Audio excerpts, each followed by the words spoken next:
if we enjoy something like a food or a sweet, who enjoys it? Is it the consciousness, ego, or the ultimate, Or or the highest? this is good. So at least she made it a multiple choice question. Because usually what I say, maybe she's heard this, is when a question like that comes, I say, so what are the options? Yeah. So what are the options? Consciousness, ego, okay, absolute, the awareness or the self. Okay, so the ego is what? Let's go step by step. It's okay. The separate self, does it really exist? Or it's just a belief? So it's a belief. So if I had a belief that I'm from Mars, can I taste something? That one that came from Mars, can it taste something? It's just a belief, you see. So a belief has no existence in this realm of appearances, in this realm of atoms and molecules, seemingly. It has no existence even here. It is not even a clear imagination, you see. So obviously it cannot be the separate idea that we have about ourselves, that the separation happened and I exist separately. It's just an idea. So you've seen that, so it cannot be that. So then the next was consciousness. What is that? Huh?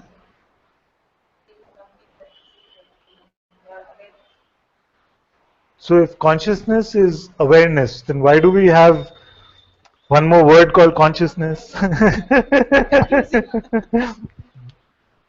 It is true what you say. And yet we use the term consciousness, isn't it? What does it imply? It implies simply that there is an apparent difference between the sleep state and the waking state. You see? There is an apparent difference between the sleep state and the waking state. There is awareness of sleep. You see? And yet the waking state seems to be different, is experienced differently, because out of this hand comes the appearance of this finger. You see, it's still the hand, it's still awareness, but the dynamic aspect arises as if it is this consciousness that I am, the sense that I am appears. And is there any experience that you have had without you first experiencing that you are in this way? You see? Is there any experience which is experienced without this, outside of this sense of presence? And that is why it is said that the prayer of surrender is the prayer which says, Tvam karta, tvam bhokta. You see, you are the doer and you are the experiencer. But what is the tvam, you in this case? It is the same consciousness, the I am. You see?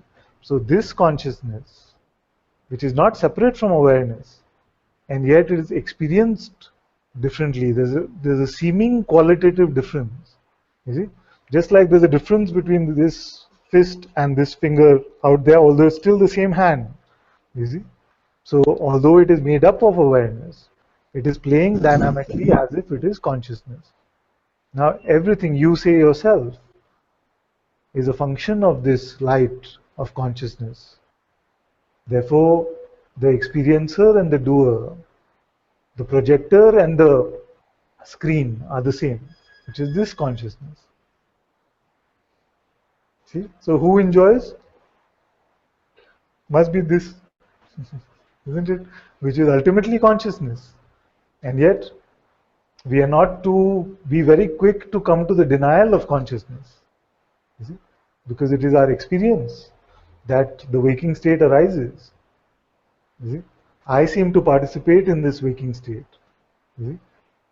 Awareness is the unmoving, unchanging witness, which is aware of this phenomenal tasting, phenomenal perceiving, phenomenal witnessing, you can call it.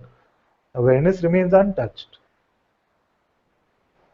Therefore, Whether it is waking state, dream state, sleep state, or any meditative states, it is not in any way affecting the self, the absolute.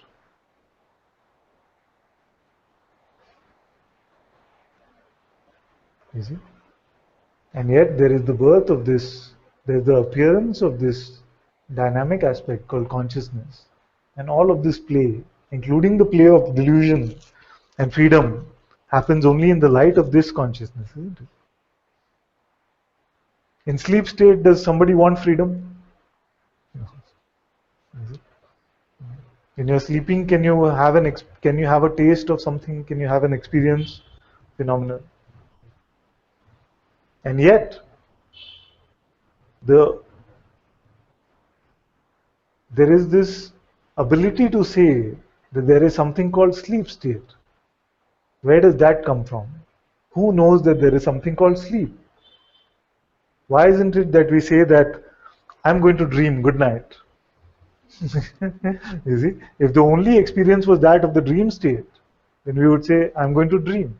And we would say that I had a dream and then I'm back here now. You see? You would not say, I went to sleep and then I had a dream. Then I went to sleep again and then I woke up. If there was no awareness of something called sleep, we would not be able to report on the existence of something called sleep. You see? So that is the unchanging one. This is impossible for the mind to fathom. Because the mind will be resisting even now, saying, but, there is nothing in sleep. I have not experienced sleep. I have never experienced sleep. I just have a time lapse. But it's not true. You see? You don't suddenly say, oh, it was dark and suddenly it's light. If we didn't know that there is something called sleep, it would just appear as if there was a time lapse.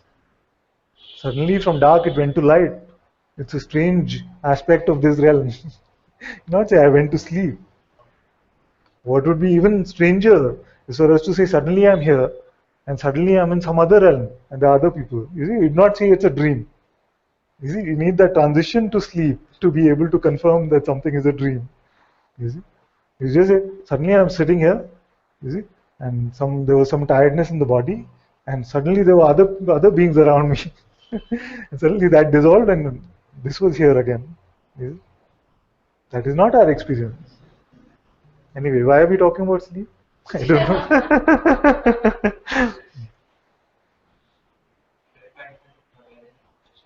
know. Correct. To clarify that although consciousness and awareness are one, yet qualitatively they play differently. Just like the finger seems qualitatively different from the arm, the hand.